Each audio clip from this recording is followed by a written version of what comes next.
மனதாக மகிழ்ந்து வருகின்ற திருப்பவனி திருச்சபை இணைந்து கிறிஸ்துவோடு தருமே தியாக பலி. வாராயிரை திருக்குலமே வாழ்வாய் பெருடனே, வாராயிரை திருக்குலமே வாழ்வாய் பெருடனே.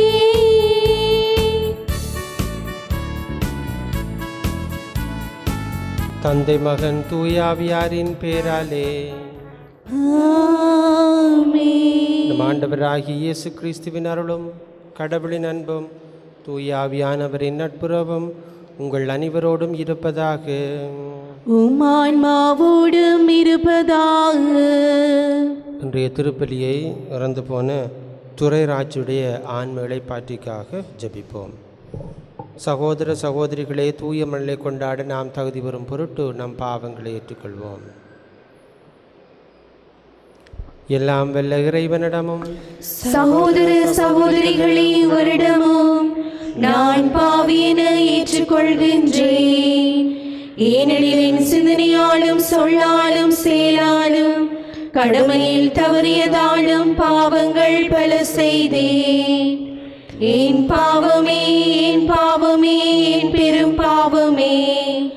ஆகையால் பொழுதும் கன்னியான புனித மரியாவையும் வானதூதர் புனித அனைவரையும் சகோதர சகோதரிகளே உங்களையும் நம் இறைவனாகிய ஆண்டவரிடம் எனக்காக வேண்டிக் கொள்ள மன்றாடுகின்றேன்.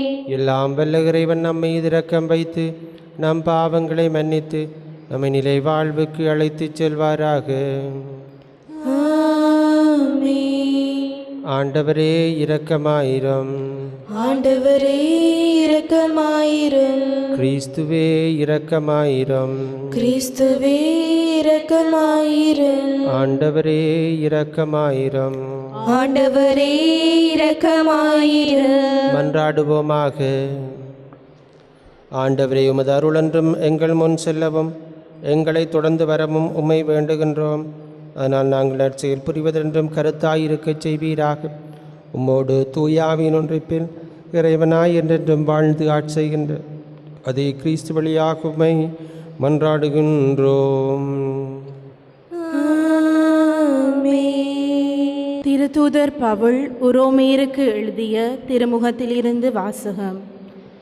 சகோதர சகோதரிகளே, உலகமே அவருக்கு உரிமை சொத்தாகும் என்னும் வாக்குறுதி ஆபிரகாமுக்கோ அவருடைய வழிமரபினருக்கோ திருச்சட்டத்தை கடைபிடித்ததால் கிடைக்கவில்லை. நம்பிக்கை கொண்டு கடவுளுக்கு ஏற்புடையவர் ஆனதால் தான் அவ்வாக்குறுதி கிடைத்தது. ஆகவே கடவுளின் அருள் செயலால் நம்பிக்கை வாக்குறுதியின் அடிப்படையாயன்றி இவ்வாறு வாக்குறுதி ஆபிரகாமின் வழி வந்தவர்கள் எல்லாருக்கும், திருச்சட்டத்திற்கு உட்பட்டோருக்கும் மட்டுமல்ல, அவரை போல் கடவுள் மீது நம்பிக்கை கொண்டோருக்கும் உரியது என்பது உறுதியாயிற்று. ஆபிரகாம் நம் அனைவருக்கும் தந்தை. ஏனெனில் எண்ணற்ற மக்களினங்களுக்கு உம்மை நான் தந்தையாக்குகின்றேன் என்று மறைநூலில் எழுதியுள்ளது. ஆம், இறந்தவர்களை வாழ்விப்பவரும் இல்லாததை தம் வாழ்த்தையால் இருக்கச் செய்பவருமாகிய கடவுள் மீது நம்பிக்கை கொண்டு அவர் முன்னிலையில் ஆபிரகாம் நம் தந்தையானார். உன் வழிமரபினர் எண்ணற்றவராய் இருப்பர் என்றும் அவருக்கு சொல்லப்பட்டது. இக்கூற்று நிறைவேறும் என்னும் எதிர்நோக்கும் இடம் இல்லாதது போல் தோன்றினும் அவர் எதிர்நோக்கினார், தயங்காமல் நம்பினார். ஆகவே அவர் பல மக்களினங்களுக்கு தந்தையானார். இது ஆண்டவர் வழங்கும் அருள்வாக்கு. இறைவா உமக்கு நன்றி. பதிலுரை பாடலுக்கு உங்கள் பல்லவியாக. ஆண்டவர் தமது உடன்படிக்கையை என்றென்றும் நினைவில் கொள்கின்றார். ஆண்டவர் தமது உடன்படிக்கையை என்றென்றும் நினைவில் கொள்கின்றார். ஆண்டவர் தமது உடன்படிக்கையை என்றென்றும் நினைவில் கொள்கின்றார். ஆண்டவர் தமது உடன்படிக்கையை என்றென்றும் நினைவில் கொள்கின்றார். அவரின் ஊழியராம் ஆபிரகாமின் வழிமரபே, அவர் தேர்ந்து கொண்ட யாக்கோபின் பிள்ளைகளே, அவரே நம் கடவுளாகிய ஆண்டவர். அவரின் நீதி தீர்ப்புக்கள் உலகம் அனைத்திற்கும் உரியன. ஆண்டவர் தமது உடன்படிக்கையை என்றென்றும் நினைவில் கொள்கின்றார்.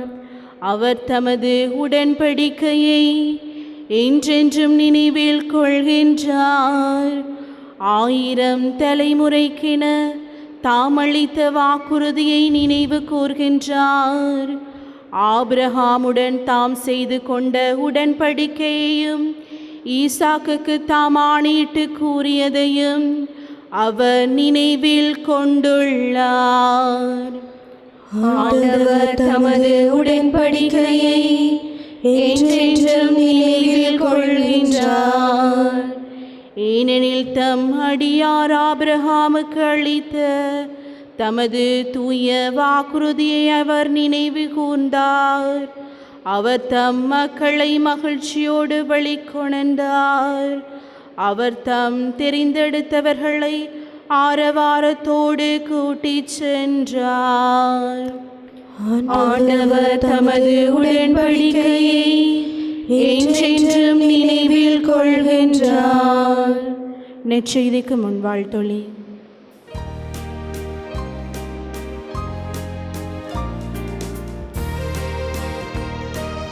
Alleluia, Alleluia, Alleluia, Alleluia,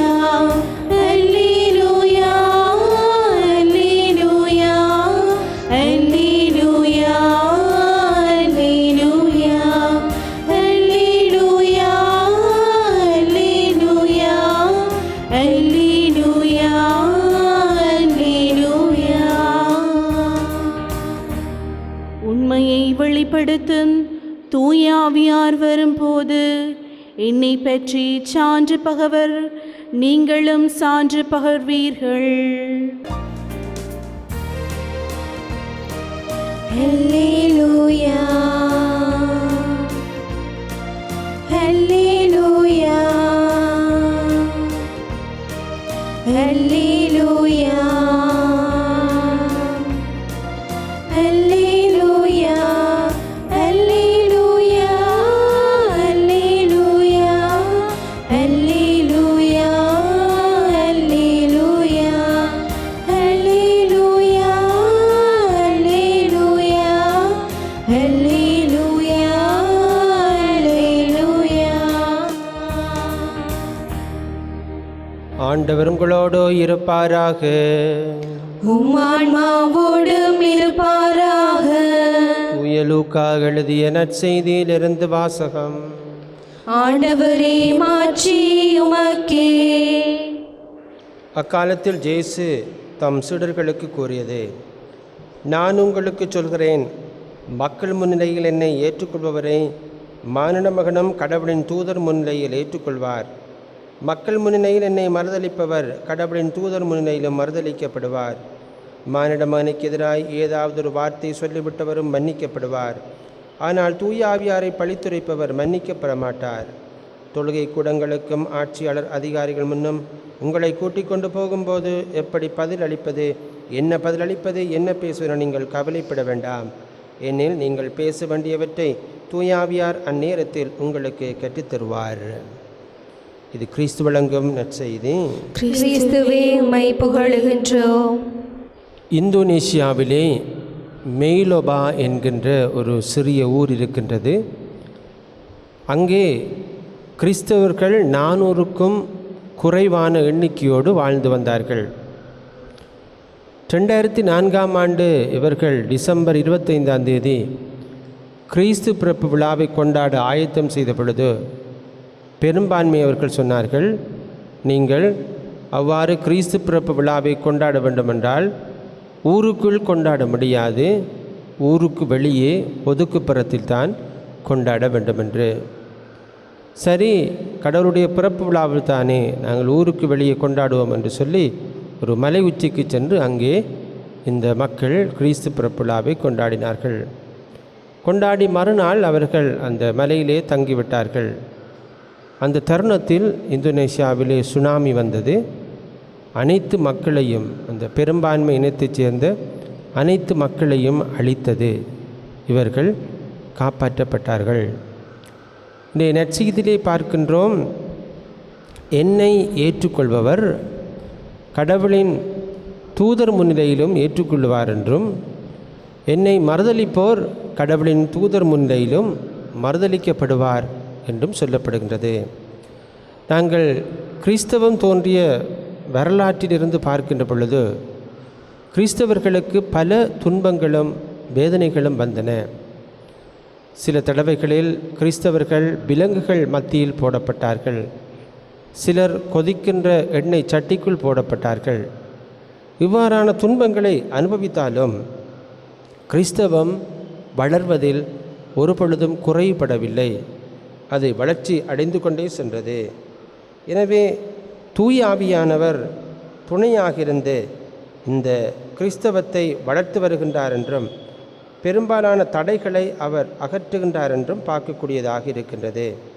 மேலும் கடவுள் தாமே ஒவ்வொருவரையும் அந்தந்த நேரத்தில் கொடுக்கின்ற தகப்பனாக இருக்கின்றார். அவர் ஒரு பொழுதும் தன்னுடைய பிள்ளைகளை விட்டு தூர செல்பவர் இல்லை. எனவே அந்த கடவுள் துணையாக இருப்பதால் நாம் எதுவித அச்சமின்றி அவரை பற்றி பிடித்து வாழ்வதற்கு அழைக்கப்படுகின்றோம். மேலும் நாங்கள் இன்றைய திருப்பாடலை வாசிக்க கேட்டோம். இன்றைய திருப்பாடல் நமக்கு பபிலோனியாவில் யூதர்கள் நாடு கடத்தப்பட்ட பொழுது லேவியர் ஒருவரால் பாடப்பட்ட திருப்பாடலாக சொல்லப்படுகின்றது. இந்த மக்கள் இவ்வாறு நாடு கடத்தப்படுவதற்கு காரணம், கடவுளுக்கு எதிராக பல குற்றங்களையும் பாவங்களையும் செய்து கொண்டு வந்தார்கள். அதிலும் குறிப்பாக வேற்று தெய்வங்களை அவர்கள் வழிபடத் தொடங்கினார்கள். அதனால் கடவுள் கோபம் கொண்டு அவர்களுக்கு தண்டனையாக பபிலோனியரின் கீழ் அடிமைகளாக வாழ்வதற்கு பணிப்புரை விடுக்கின்றார். ஏறக்குறைய 70 ஆண்டுகள் இவ்வாறு அடிமைகளாக வாழ்ந்த பிற்பாடு சைரஸ் மன்னனால் இவர்கள் விடுவிக்கப்பட்டார்கள். ஆண்டவர் தம் உடன்படிக்கையை என்றென்றும் நினைவில் கொள்கின்றார் என்று சொல்லப்படுகின்ற இந்த திருப்பாடலூடாக யூத நாட்டினர் செய்த குற்றங்களுக்கு ஏற்ப கடவுள் அவர்களை தண்டித்திருந்தாலும் அவர் முன் யாரும் நிலைத்திருக்க முடியாது. ஆனால் ஆண்டவர் அவர் செய்த குற்றங்களை மன்னித்து அவர்களை விடுவிக்கின்றார் என்றும், இவ்வாறு அவர் ஆபிரகாமுக்கு கொடுத்த வாக்குறுதியை நிறைவேற்றுகின்றார் என்றும் நாங்கள் அறியக்கூடியதாக இருக்கின்றது. இன்றைய காலகட்டத்திலே மனிதர்கள் தாங்கள் கொடுத்த வாக்குறுதியிலிருந்து விலகலாம், அதற்கு முற்றிலும் மாறுபட்டு எதிராக செயல்படலாம். ஆனால் ஆண்டவர் அப்படி கிடையாது. அவர் நேற்றும் இன்றும் என்றும் மாறாதவர். வாக்கு மாறாத ஆண்டவருக்கு நாம் எப்போதும் உண்மையாயிருந்து அவர் வழியில் நடக்க வேண்டும். கடவுள் தாம் விடுத்த அழைப்பையும் கொடுத்த அருள் கொடைகளையும் ஒரு பொழுதும் திரும்ப பெறுவதில்லை என்று ரோமைய திருமுகம் அதிகாரம் 11 வசனம் 29 சொல்கின்றது. என் உடன்படிக்கையை நான் மீற மாட்டேன், என் வாக்குறுதியை நான் மாற்ற மாட்டேன் என்றும் திருப்பாடல் 89 வசனம் 34 சொல்கின்றது. எனவே வாக்குறுதி மாறாத கடவுளை நாங்கள் நம்பி அவரை பற்றி பிடித்தவர்களாக நாம் தொடர்ந்தும் வாழ வேண்டும். மேலும் இயேசுவை ஏற்றுக்கொள்வது வெறும் பேருக்காகவோ புகழுக்காகவோ என்று நினைப்பதை விட அவரது விழுமியங்களின்படி வாழ்வதும், எத்தகைய துன்பங்கள் வந்தாலும் அவரில் உறுதியாக நிலைத்திருப்பதும், நாம் நமது வாழ்வில் துன்பங்களுக்கு நடுவிலும் கிறிஸ்துவை உறுதியாக பற்றி கொண்டு அவருக்கு சான்று பகிர்ந்து வாழவும் அழைக்கப்படுகின்றோம். உலகில் உங்களுக்கு துன்பம் உண்டு, எனினும் துணிவோடு இருங்கள் என்று யோவான் நற்செய்தி அதிகாரம் 16 வசனம் 33 சொல்கின்றது. இறுதி வரை மன உறுதியுடன் இருப்பவரே மீட்பு பெறுவர் என்று மத்தேயு நற்செய்தி அதிகாரம் 24 வசனம் 13 கூறுகின்றது. துன்புறுத்தப்பட்டாலும் கைவிடப்படுவது என்று பவுலடியார் கொரிந்தியருக்கு எழுதிய 2வது திருமுகம் அதிகாரம் 4 வசனம் 9 கூறுகின்றார். எனவே துன்பங்களுக்கு நடுவிலும் இயேசுவில் உறுதியாய் நிலைத்திருந்து அவருக்கு சான்று பகிர்ந்து நிறையறலை பெற்றுக்கொள்வோம். ஆமீன்.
சகோதர சகோதரிகளே, உங்களுடையதும் என்னுடையதுமான இப்பலி எல்லாம் வல்ல தந்தையாகிய இறைவனுக்கு ஏற்றதாகும்படி மன்றாடுங்கள்.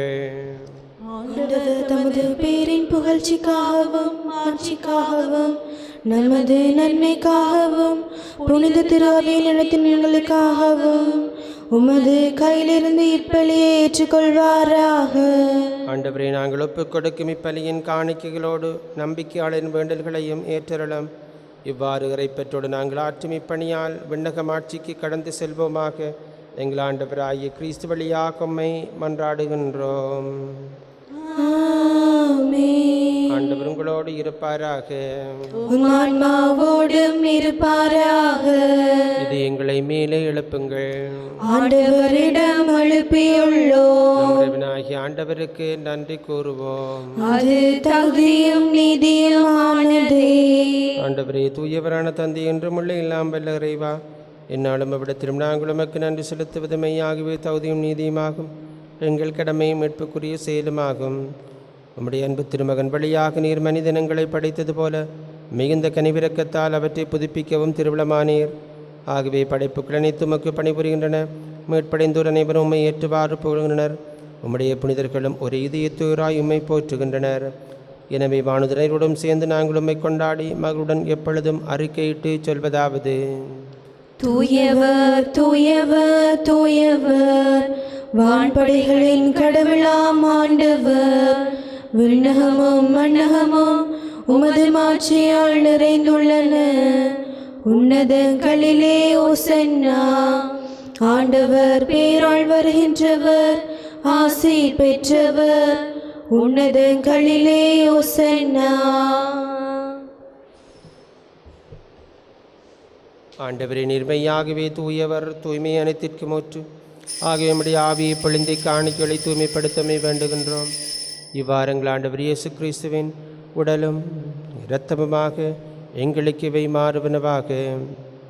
அவர் பாடுபட உளம் கிடந்து தம்மை கைகளித்த போது அப்பத்தை எடுத்து நன்றி செலுத்தி அதை பெற்று தாம் சுடர்களுக்கு அளித்து அவர் கூறியதாவது: அனைவரும் இதிலிருந்து பெற்று உண்ணுங்கள், ஏனெனில் இது உங்களுக்காக கையளிக்கப்படும் என் உடல்.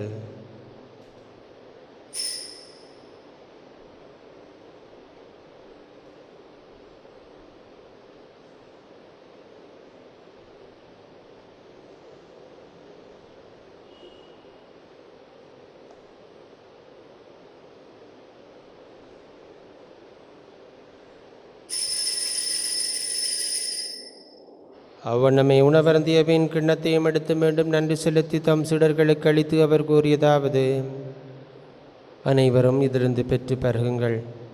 எனது புதிய நிலையான உடன்படிக்கைக்குரிய இரத்தத்தின் கிண்ணம். இது பாவ மன்னிப்புக்கென்று உங்களுக்காகவும் பலருக்காகவும் சிந்தப்படும். இதை என் நினைவாகச் செய்யுங்கள்.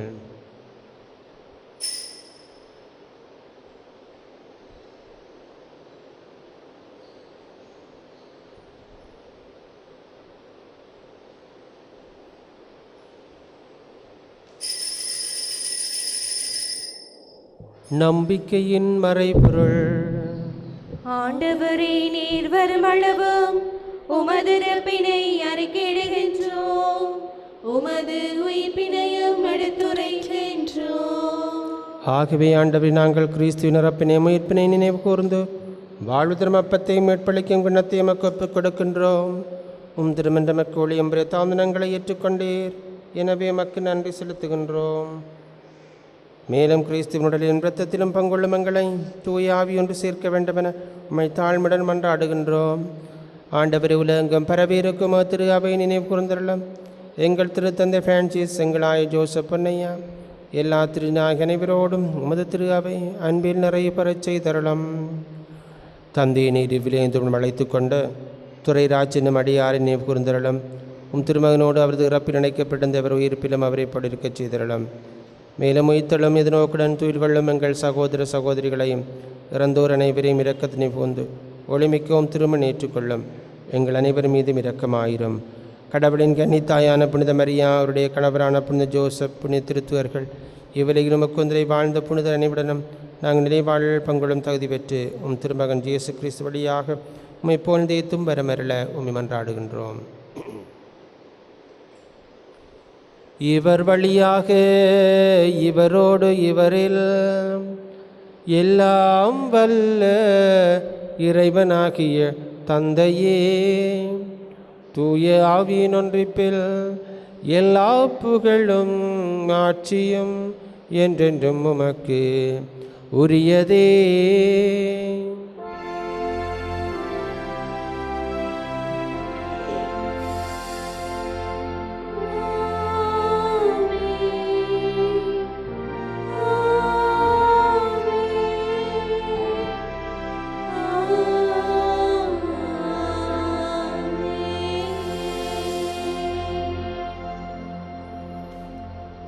மீட்பரின் கடலையால் கற்பிக்கப்பட்டு இறை படிப்பினால் பயிற்சி பெற்று நாம் துணிந்து சொல்வோம். தந்தையே, உமது பெயர் தூயதென போற்ற பெறுக. உமது ஆட்சி வருக. உமது திருவிழம் விண்ணுலகில் நிறைவேறுவது போல மண்ணுலகிலும் நிறைவேறுக. எங்கள் அன்றாட உணவை இன்று எங்களுக்கு தாரும். எங்களுக்கு எதிராக குற்றம் செய்வோரை நாங்கள் மன்னிப்பது போல எங்கள் குற்றங்களை மன்னியும். எங்களை சோதனைக்குட்படுத்தாதேயும், தீமையிலிருந்து எங்களை விடுவித்தருளும். ஆண்டவரே, தீமை அனைத்திருந்தும் எங்களை விடுவித்து எங்கள் வாழ்நாளில் அமைதியை கனிவுடன் நரளுமை மன்றாடுகின்றோம். உமது இரக்கத்துதவியால் நாங்கள் பாவத்திலிருந்து எப்போதும் விடுதலை பெற்று யாதொரு கலக்கமும் தியலமாயிருப்போமாக. நாங்கள் நம்பியிருக்கும் பேன்பத்திற்காகவும் மீட்பராய் இயேசு கிறிஸ்துவின் வருகைக்காகவும் காத்திருக்கின்றோம். ஏனெனில் ஆட்சியும் வல்லமையும் ஆட்சியும் என்றென்றும் உமதே. ஆண்டவரே இயேசு கிறிஸ்து, அமைதியை உங்களுக்கு விட்டுச் செல்கின்றேன், அமைதியை உங்களுக்கு அளிக்கின்றேன் என்று திருத்திரளுக்கு மெழுந்தீரேன். எங்கள் பாவங்களை பாராமல் திரு அவை நம்பிக்கையை கண்ணோக்கி திருவிழத்திற்கு ஏற்பதற்கு அமைதியை மட்டுமே அளித்திருள்வீராக. என்றென்றும் வாழ்ந்து ஆட்சியின்றவர் நீரே. ஆண்டவருடைய அமைதி உங்களுடன் இருப்பதாக. ஒருவருக்கொருவர் அமைதியை பகிர்ந்து கொள்வோம்.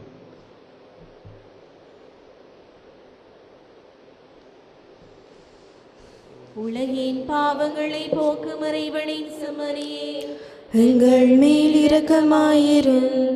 உலகின் பாவங்களை போக்கும் இறைவனின் செம்மறியே, எங்கள் மேல் இரக்கமாயிரும். உலகின் பாவங்களை போக்கும் இறைவனின் செம்மறியே, எங்களுக்கு அமைதியை அளித்தருளும். இதோ இறைவனின் செம்மறி, இதோ உலகின் பாவங்களை போக்க வந்தவர். செம்மறியின் விருந்துக்கு அழைக்கப் பெற்றோர் பேறு பெற்றோர். ஆண்டவரே, நீரே நிலத்தில் எழுந்தருள நான் தகுதியற்றவள்.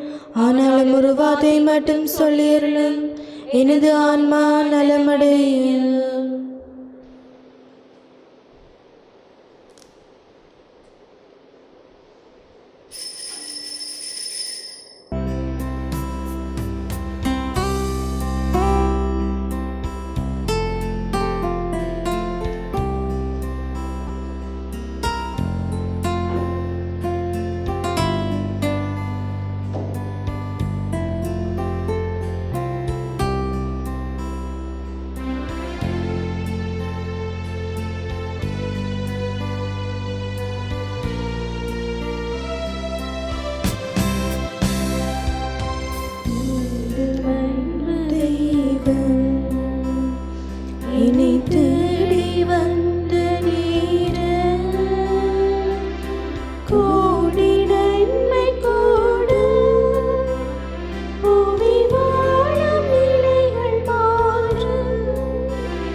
மன்றாடுவோமாக.